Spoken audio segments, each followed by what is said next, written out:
Miten mä laitan mun hiukset etenkin pesupäivinä?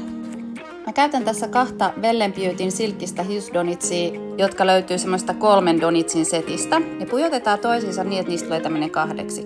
Sen jälkeen harjataan hiukset ponihännälle ja laitetaan sillä isommalla donitsilla kiinni. Sitten kun se ponihäntä on valmis, se kiristetään.